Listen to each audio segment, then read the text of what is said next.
Hello everyone. आज हम लोग इस लेक्चर में डीसी जनरेटर से रिलेटेड कुछ न्यूमेरिकल डिस्कस करेंगे। डीसी जनरेटर के जितने भी अलग अलग टाइप के न्यूमेरिकल एग्जाम में पूछे जा सकते हैं वो हम लोग डिस्कस करेंगे, और फिर उसके कुछ अलग अलग और भी क्या टाइप के क्वेश्चन पूछे जा सकते हैं, उससे आसपास कुछ भी होगा तो वो डिस्कस करेंगे। तो चलिए शुरू करते हैं। पहला question, determine the generated EMF of the given generator if the armature resistance is 0.1 ohm. DC generator या डीसी मोटर के केस में कभी भी कोई भी न्यूमेरिकल अगर आता है तो आप सबसे पहले उसका डायग्राम बनाएंगे। एक बार डायग्राम अगर सही बन गया तो बस उसमें केसीएल या केवीएल अप्लाई करना होता है, उससे ज़्यादा कुछ नहीं होता।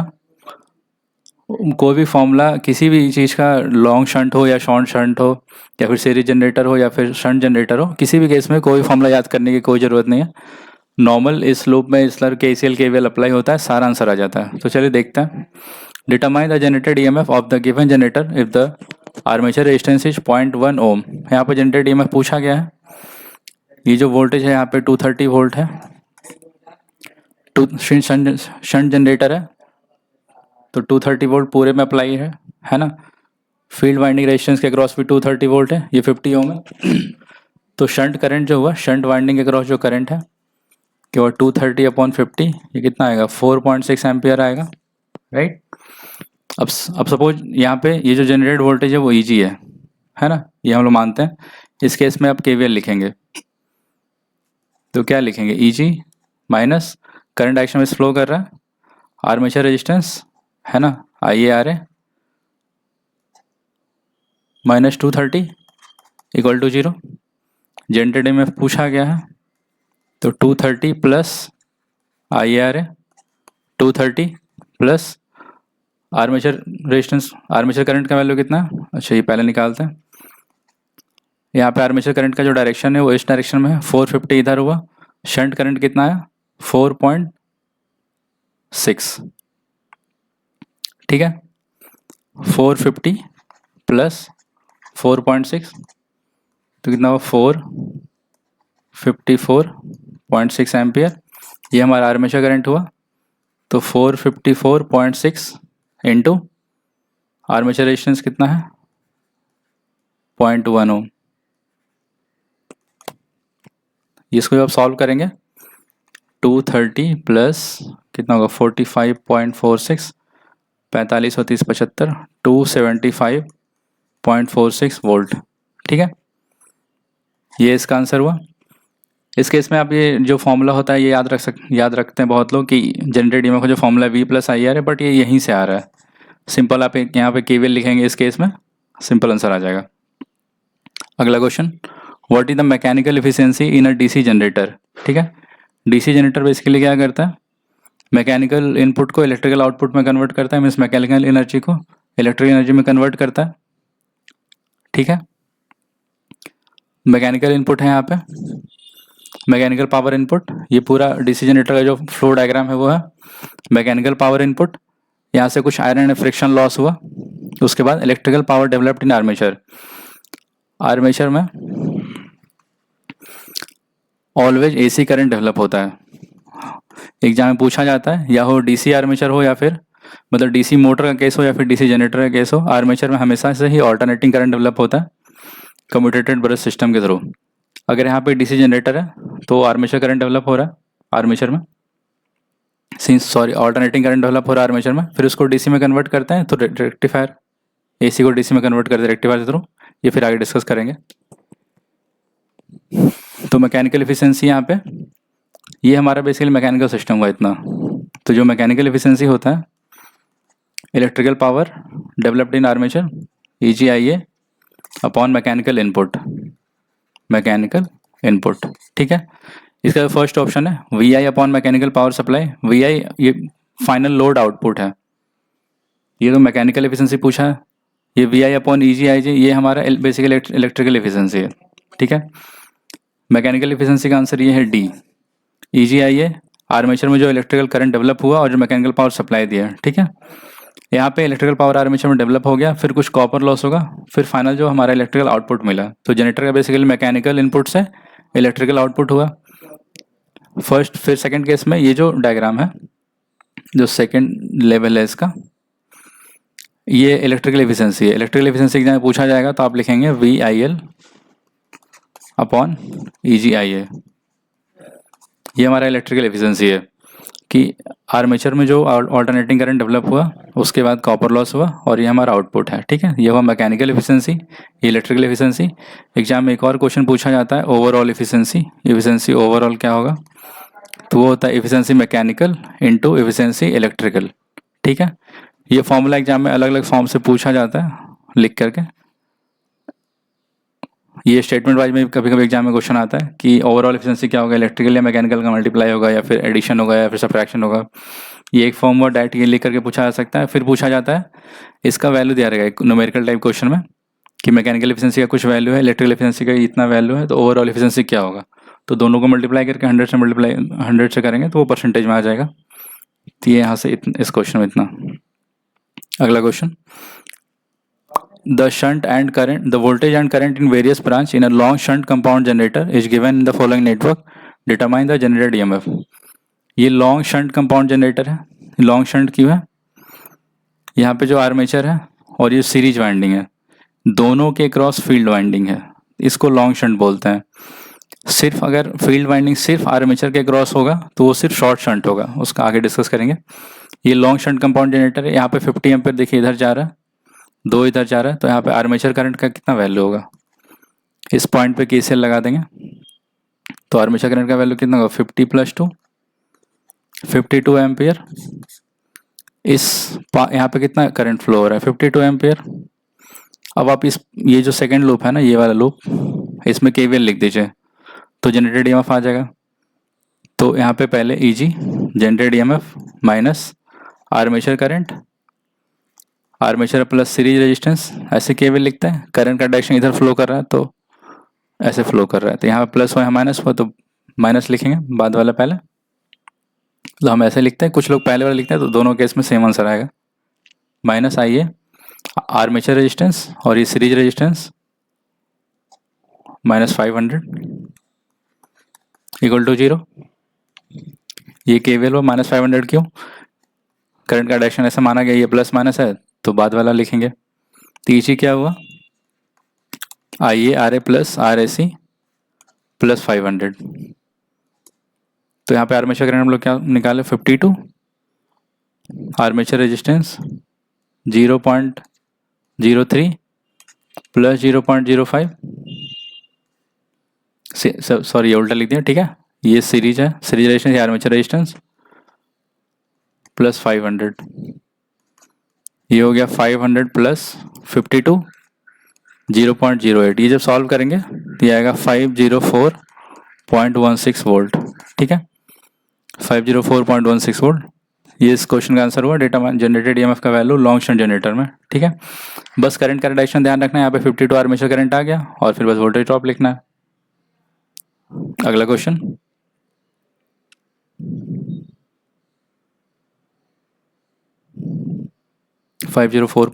ठीक है। और DC short shunt compound generator, इसमें देखिए DC शॉर्ट शंट है। ठीक है, तो किसी भी क्वेश्चन में पहले एक क्वेश्चन में डायग्राम बनाएंगे। शॉर्ट शंट में क्या है, ये हमारा फील्ड वाइंडिंग सिर्फ आर्मेचर के पैरेलल होगा, और जो सीरीज वाइंडिंग है ये हमारा सीरीज वाइंडिंग, ये लोड के सीरीज में होगा, लोड के साथ। ठीक है, ये हुआ R series, shunt winding resistance, ये हुआ आर्मेचर रेजिस्टेंस, ये है लोड का ये वैल्यू है। ठीक है, आर्मेचर रेजिस्टेंस का दे रखा है 0.05 ओम, सीरीज फील्ड वाइंडिंग रेजिस्टेंस क्या है 0.3 ओम, और आर शंट फील्ड वाइंडिंग कितना है 200 ओम। वोल्टेज ड्रॉप पर ब्रश, वोल्टेज ड्रॉप जो ब्रश का दे रखा है ये 1 वोल्ट है। Find the generated EMF when the generator delivers a load of 30 ampere. ठीक है, लोड को 30 एम्पियर मिल रहा है और जो वोल्टेज है वो 220 वोल्ट है।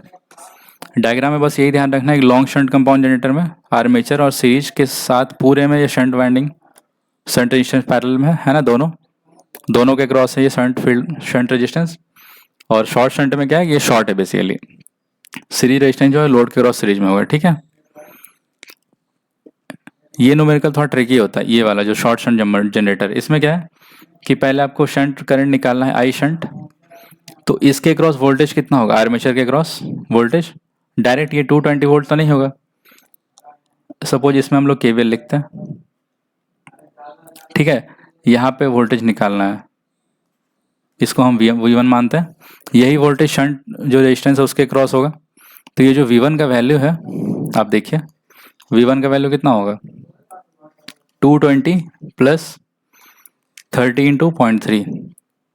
ये जो पूरे आर्मेचर के क्रॉस जो ड्रॉप है, क्योंकि ये करंट सीरीज वाइंडिंग से ही पास हो रहा है, तो इसमें जो ड्रॉप होगा वो भी ऐड करेंगे, और ये 220 वोल्ट भी ऐड हुआ, तो 30 इंटू 0.39, तो ये आ गया 229 वोल्ट। ठीक है, ये हो गया वोल्टेज V1 229 वोल्ट। यही 229 पूरा शंट रेजिस्टेंस के क्रॉस वोल्टेज है। तो शंट के क्रॉस करंट कितना होगा, 229 अपॉन 200, ये जो वैल्यू आएगा 1.145 एम्पियर। ठीक है, अब आप देखिए यहाँ पे ये 1.145 आ गया, यहाँ पे है 30 एम्पियर। तो आर्मेचर करंट कितना होगा, आर्मेचर करंट का डायरेक्शन ये है, तो दोनों का एडिशन होगा। तो जो आर्मेचर रेजिस्टेंस है कितना आएगा, 30 प्लस 1.145, यह आ गया 31.145 एम्पियर आर्मेचर रेजिस्टेंस आ गया। बस पूछा है फाइंड द जनरेटेड ईएमएफ। तो जनरेटेड ईएमएफ का फॉर्मूला फिर से अगर वैसे हम लिख सकते हैं, बस केवीएल लगाना है सेकेंड वाले लूप में, ईजी माइनस, सबसे पहले क्या आ रहा है, यहाँ से ऐसे शुरू करेंगे, यहाँ से ऐसे, सबसे पहले क्या आ रहा है, आर्मेचर रेजिस्टेंस, आर्मेचर करंट कितना है 31.145, आर्मेचर रेजिस्टेंस 0.05, फिर सीरीज रेजिस्टेंस है उसमें करंट कितना है, यहाँ पे जो आर्मेचर में जो करंट है वो 31.145 है, बट यहाँ पे जो करंट फ्लो कर रहा है वो कितना है 30 है, माइनस 30 इंटू 0.3, इसका रेजिस्टेंस का वैल्यू 0.3 है। ठीक, ये हो गया, ये हो गया, माइनस 220 माइनस 220 और -2। ठीक है, सिंस केवल इक्वल टू 0, तो जो हमारे यहाँ ईजी का वैल्यू हुआ 31.145 इंटू 0.05 प्लस 30 इंटू 3 कितना हुआ 9 प्लस 220 प्लस 2,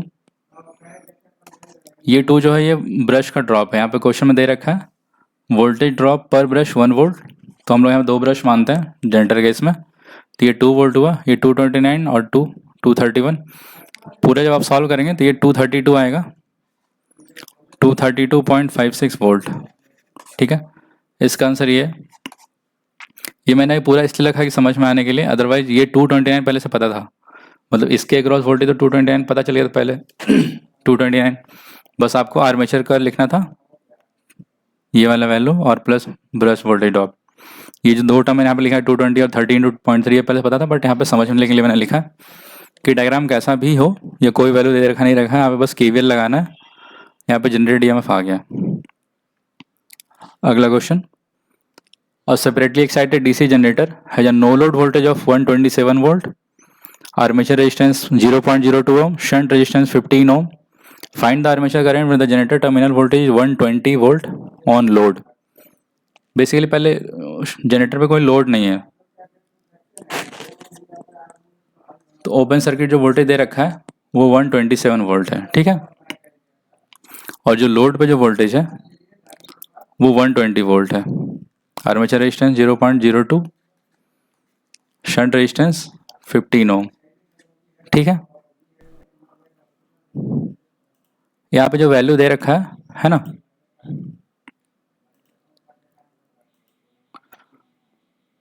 सेपरेटली एक्साइटेड का डायग्राम बनाते हैं।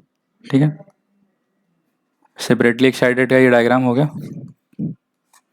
यहाँ पे लोड है, शंट एक्साइटेड या फिर सीरीज जनरेटर जो होता है, या फिर शंट जनरेटर या फिर डीसी कंपाउंड, सब में जो यहाँ पे जनरेटेड ईएमएफ है उसी के पैरेलल में ये वाइंडिंग रेजिस्टेंस रहता है, मतलब वहीं से पावर लेता है, करंट इसको वहीं से मिलता है, लेकिन इसमें ये सेपरेट अलग से है, इसको अलग से यहाँ पे सप्लाई मिलता है, तो ये हुआ सेपरेटली एक्साइटेड। ठीक है, तो जो नो लोड वोल्टेज दे रखा है, मतलब उस टाइम कोई भी लोड नहीं है, तो 127 वोल्ट है वोल्टेज, और जब लोड कर रहे हैं तो लोड का वोल्टेज 120 वोल्ट है, तो लोड करने की वजह से यहाँ पे कुछ वोल्टेज ड्रॉप आ रहा है ना। यहाँ पे जो वोल्टेज जनरेट हो रहा है ये 127 वोल्ट हो रहा है नो लोड के टाइम पे, और यहाँ पे जो वोल्टेज मिल रहा है वो 120 वोल्ट है। पूछा गया find the armature current. Current जो होगा वो करंट जो वोल्टेज का ड्रॉप हो रहा है वो आर्मेचर रेजिस्टेंस की वजह से होगा। यहाँ पे देखिए आप 127 वोल्ट, यहाँ पे 120 वोल्ट, ये आर्मेचर रेजिस्टेंस आ रहा है। ड्रॉप कितना हो रहा है, 7 वोल्ट का ड्रॉप आ रहा है। करंट का जो वैल्यू होगा वोल्टेज अपॉन रेजिस्टेंस, वोल्टेज यहाँ पे 7 वोल्ट का ड्रॉप हो रहा है किस रेजिस्टेंस की वजह से, आर्मेचर रेजिस्टेंस की वजह से। आर्मेचर रेजिस्टेंस का वैल्यू कितना है 0.02, 0.02। इसका आंसर हुआ 350 एम्पियर। ये जब यहाँ से हटेगा तो ऊपर 100 होगा, तो ये 350 एम्पियर आंसर आ गया।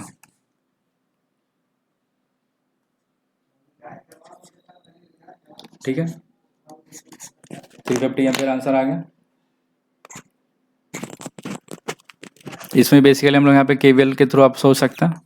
फील्ड वाइंडिंग के रिलेशन इसमें कुछ नहीं दे रखा है, बस शंट रेजिस्टेंस दे रखा है, लेकिन इसमें यहाँ पे कोई जरूरत नहीं है क्योंकि नो लोड वोल्टेज है और लोड वोल्टेज पे भी दे रखा है, बस उसमें आर्मेचर करंट ही निकालना, रेजिस्टेंस दे रखा है। तो सिंपल कहीं पे आपको ऐसे भी दिख सकता है 127 अपॉन 120 अपॉन 0.02, तो ये 350 आ रहा है ना।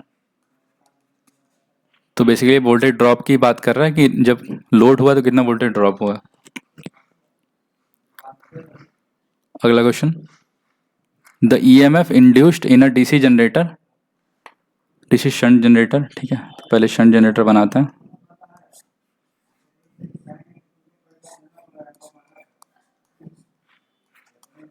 लोड हुआ, ये शंट रेजिस्टेंस है। The EMF induced in a DC shunt generator is 230 volt. EMF induced यहाँ पे कितना हुआ 230 वोल्ट हो गया। Armature resistance 0.1 ohm. If the armature current is 200 ampere, 200 ampere है आर्मेचर करंट 200 एम्पियर, तो टर्मिनल वोल्टेज पूछा जा रहा है। सीरीज रेजिस्टेंस के यहाँ पे कुछ भी बात नहीं है, शंट जनरेटर है, तो यहाँ पे अगर टर्मिनल वोल्टेज V मानते हैं तो फिर से इस वाले जो लूप है इसमें केवीएल लिखे 230 minus IRA 0.1 into 200 equal to voltage, simple KVL. तो वोल्टेज इक्वल टू 230 माइनस 20 दिया गया 210 वोल्ट, 210 वोल्ट वैल्यू आ गया इसका। ठीक है, शंट रेजिस्टेंस का इसमें कुछ भी चर्चा नहीं है ना। डायरेक्ट यहाँ पे आर्मेचर करंट दे रखा है, आपसे टर्मिनल वोल्टेज पूछा गया है, आर्मेचर करंट और आर्मेचर रेजिस्टेंस का दोनों का वैल्यू है, तो सिंपल यहाँ पे 210 वोल्ट। इस क्वेश्चन में एक और, अगर एग्जाम में कभी जल्दी बनाना हो, तुक्का मारना हो, तो DC जनरेटर आप देखिए EMF इंड्यूस्ड 230 वोल्ट दे रखा है, टर्मिनल वोल्टेज पूछा जा रहा है, तो वैल्यू हमेशा 230 से तो कम ही होगा क्योंकि जनरेटेड EMF ही 230 है, तो ये ऑप्शन तो हो नहीं सकता, ये भी हो नहीं सकता। तो A या B में कोई ऑप्शन होगा तो आप वहाँ पे देख सकते हैं। 210 या 200 होगा, बाकी तो सॉल्व करने पे आ ही रहा है। अगला क्वेश्चन, अ 4 पोल जनरेटर, पोल का वैल्यू 4 है। ठीक है, 4 pole generator having lap wound armature winding. Lap wound case में क्या होता है कि पैरेलल पाथ, मतलब number of parallel path basically होता है ना, तो A का वैल्यू 4, A और P का वैल्यू लैप बाउंड केस में सेम रहता है। अगर वेव बाउंड वाइंडिंग होगा, लैप के जगह अगर वेव वाइंडिंग होता है इन केस क्वेश्चन में, तो A का वैल्यू 2 रहता है, यहाँ पे से मतलब नहीं है। Lap wound armature winding having 51 slot, each slot contain 20 conductor. 51 slot है और हर स्लॉट में 20 कंडक्टर, तो टोटल जो कंडक्टर है, टोटल कंडक्टर 51 इंटू 20। ठीक, what will be the voltage generated in the machine when driven at 1500 RPM। N का value 1500, assuming the flux pole 7 milli weber, तो 7 into 10⁻³ इस क्वेश्चन, इस टाइप क्वेश्चन बस यही ध्यान रखना है कि वेव बाउंड दिया हुआ या लैप बाउंड दिया हुआ। वेव बाउंड केस में A का वैल्यू 2 मानेंगे, लैप बाउंड केस में जो भी P का वैल्यू होगा वो A का वैल्यू सेम रहता है। ये लैप बाइंडिंग मशीन है, लैप बाउंड मतलब A का वैल्यू P के बराबर होगा। ठीक है, जो हमारे EMF जनरेटर का जो फॉर्मूला है P5 NZ/60A। ठीक, ए और पी तो यहाँ से कट गया, लेफ्ट बाउंड के केस में हमेशा आप इसको यहाँ से रिमूव कर देंगे। फाई का वैल्यू 7 × 10⁻³ एन का 1500, जेड का 51 × 20/60। इसको सॉल्व करेंगे, यह 178.5 वोल्ट। ठीक है, ये बेसिक फॉर्मूला ईएमएफ जनरेशन का, P phi N Z upon 60 है। P number of poles, phi यहाँ पे flux, N speed of the generator या फिर मोटर, यहाँ पे जेड नंबर ऑफ कंडक्टर। कभी कभी जेड का वैल्यू डायरेक्टली क्वेश्चन में दिया रहता है, यहाँ पे दिया हुआ स्लॉट और ईच स्लॉट लिखा हुआ, ईच स्लॉट कंटेन्स 20 कंडक्टर। तो टोटल कंडक्टर कितना हुआ 51 × 20, आंसर यहाँ पे आ गया 178.5 वोल्ट। ठीक है, अगला question, in a DC generator commutator act as a. Basically DC generator क्या करता है, डीसी जनरेटर मैकेनिकल एनर्जी को इलेक्ट्रिकल में कन्वर्ट करता है, ये पहली चीज़ हुआ। ठीक है, मैकेनिकल को इलेक्ट्रिकल में कन्वर्ट करता है। जनरेटर या फिर मोटर दोनों केस में आर्मेचर में हमेशा ऑल्टरनेटिंग करंट डेवलप होता है, always AC developed in armature. ठीक है, अब हमेशा आर्मेचर में एसी करंट डेवलप हो रहा है, तो एसी को डीसी में कन्वर्ट करना पड़ेगा। ठीक है, डीसी जनरेटर का आउटपुट क्या होगा, डीसी है, तो डीसी में कन्वर्ट करना पड़ेगा एसी को डीसी में। एसी को डीसी में कैसे कन्वर्ट होगा, रेक्टिफायर के थ्रू। तो इसका आंसर क्या हुआ, in DC generator commutator act as rectifier. Electronics में हम लोग पढ़ते हैं ना, पावर इलेक्ट्रॉनिक्स में, एसी को डीसी में कन्वर्ट करने के लिए क्या चाहिए होता है, रेक्टिफायर, और डीसी को एसी में कन्वर्ट करने के लिए इन्वर्टर। ठीक है, तो यहाँ पे जो कम्यूटेटर ब्रश सिस्टम होता है उसके थ्रू यहाँ पे बाई डायरेक्शनल करंट को यूनि डायरेक्शनल करंट में कन्वर्ट करते हैं। तो एसी डीसी में कन्वर्ट हुआ थ्रू रेक्टिफायर। तो इस क्वेश्चन का आंसर, कम्यूटेटर यहाँ पे किस तरह से बिहेव करता है, रेक्टिफायर। क्वेश्चन में कभी कभी रेक्टिफायर ऑप्शन में रहेगा, कभी कभी मैकेनिकल रेक्टिफायर भी लिखते हैं, तो यहाँ पे यही आंसर होगा। सेम चीज़ जो डीसी मोटर है, डीसी मोटर भी इनपुट लेता है क्या, डीसी इनपुट जो है डीसी मोटर में डीसी के फॉर्म में रहता है, और आर्मेचर तो एसी को सपोर्ट करेगा, तो डीसी से को एसी में कन्वर्ट करते हैं।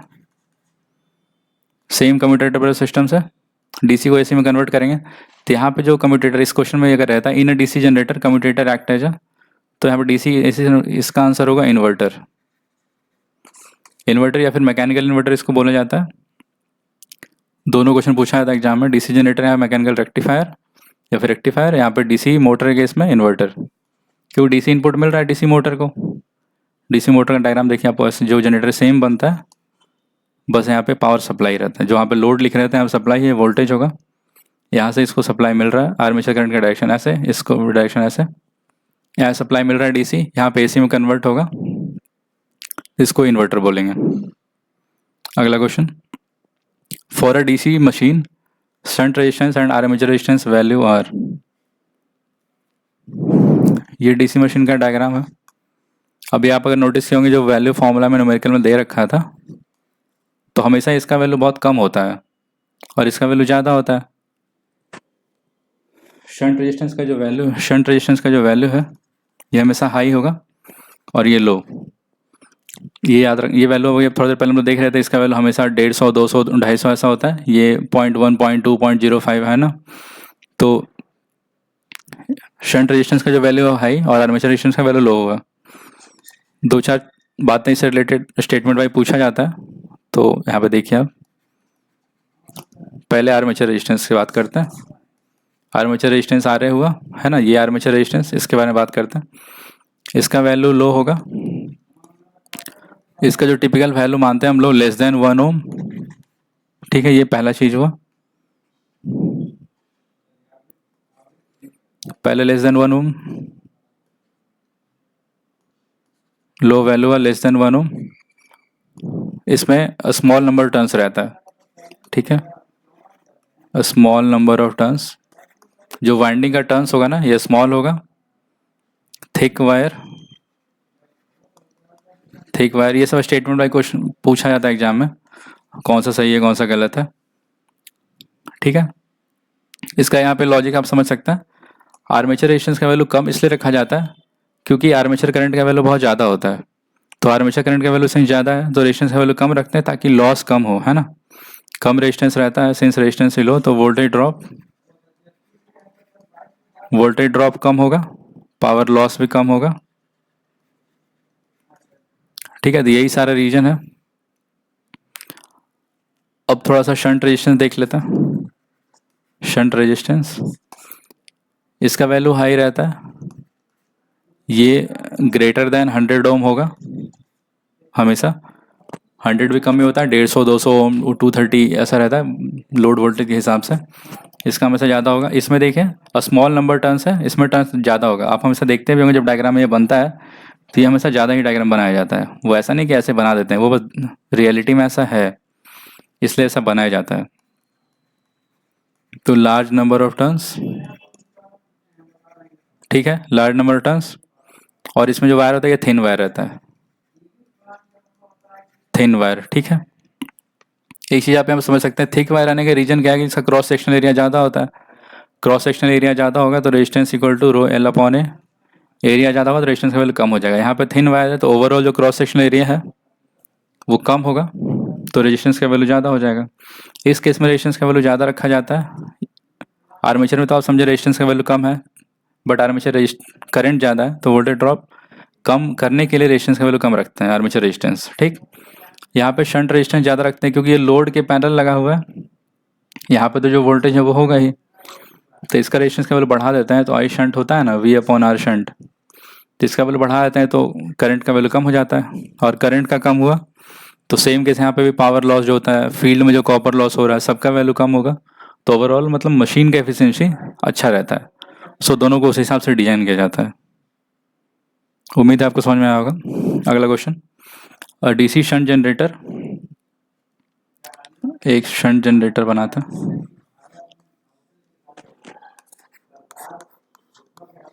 DC shunt generator delivering 500 ampere, यहाँ पे 500 एम्पियर डिलीवर हो रहा है एट 220 वोल्ट, 220 वोल्ट।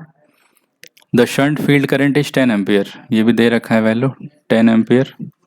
सिंस ये शंट जनरेटर है तो इसके अक्रॉस जो वोल्टेज होगा ये 220 वोल्ट ही होगा। मतलब इस वाइंडिंग के अक्रॉस वोल्टेज कितना है, 220 वोल्ट है ना शंट जनरेटर में।